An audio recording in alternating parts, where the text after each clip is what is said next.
How does Orion in the Dark fit into the overall DreamWorks universe? Well, in today's video, we find out.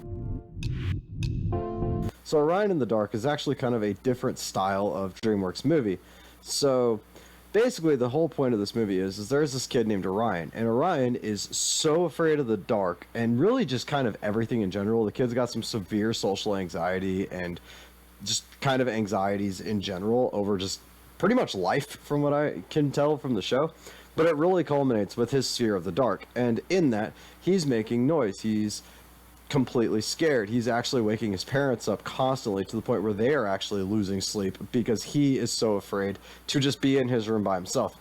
And what this does is this actually aggravates dark, the actual physical embodiment of the being that brings nighttime to the DreamWorks world.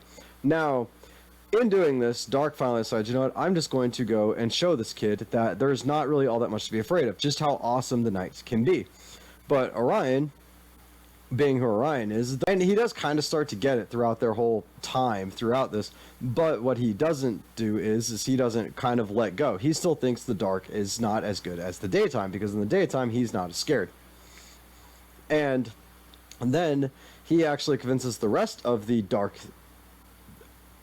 beings, like the dark fairy tale beings, to switch over to the daytime. And what that does is it causes Dark to get too lonely, and he just stops, basically completely ruining darkness and only bringing light. So light catches up with the dark, dark dies, and yeah. Only to find out throughout this whole thing, however, at this point, and maybe kind of a little bit into the story, that none of it's real. To be honest with you, this is all, as it turns out, a story being told by Orion as an adult to his daughter, and then actually, ultimately, his daughter telling the story to her son. So you would think at some point that kind of time travel shenanigans would be happening, but no, it's actually completely nothing.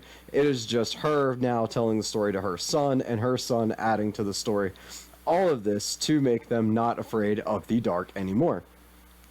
Now, what this does for its placement in the DreamWorks theory, however, is that it kind of throws it out. There's actually never any indication in this entire thing at all that any of the characters or any of the beings that he encounters during the story are real at all.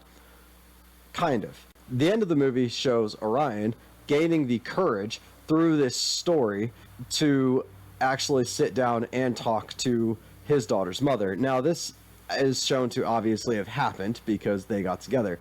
And I need you guys to remember that in the DreamWorks universe, not only do fairy tale creatures and monsters and magic exist, so does time travel. So what I think has happened here is this story, at least as far as this family is concerned, is kind of a way back into the future. So it's, or from the, I'm sorry, back to the past, from the future, or the present, never how you want to look at it.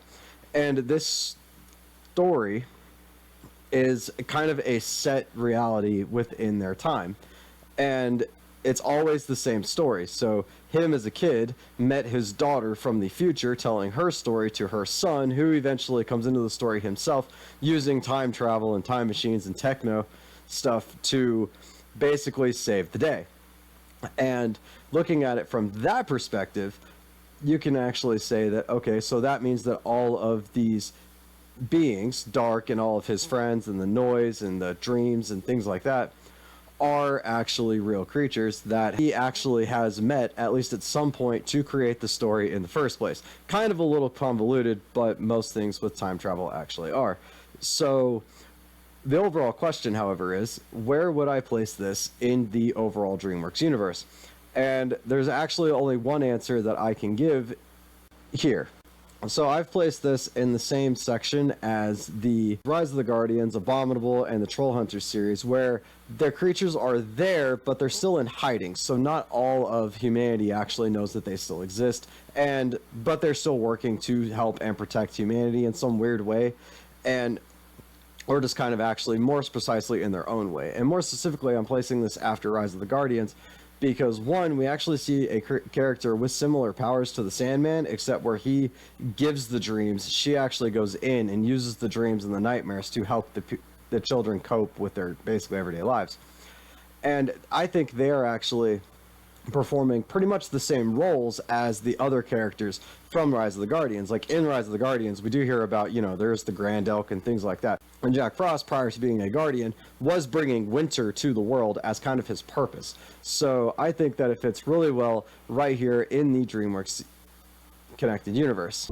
But what do you guys think? Do you guys think I'm wrong? Do you guys think I should have placed this, you know, kind of somewhere else, or does it deserve kind of its own spot, since this is technically just a story, kind of, and potentially a made-up story in the DreamWorks world that doesn't really connect to anything else, but you can just kind of put it on a timeline? To be honest with you though, as far as my timeline goes, it could really fit anywhere in this chunk, but it could also just deserve its own section.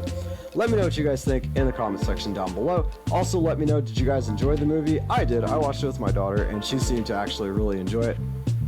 And while you guys are down there, please remember to hit that like button, hit the subscribe button, turn on that notification bell so you never miss another video from me. And I will see you guys in the next video.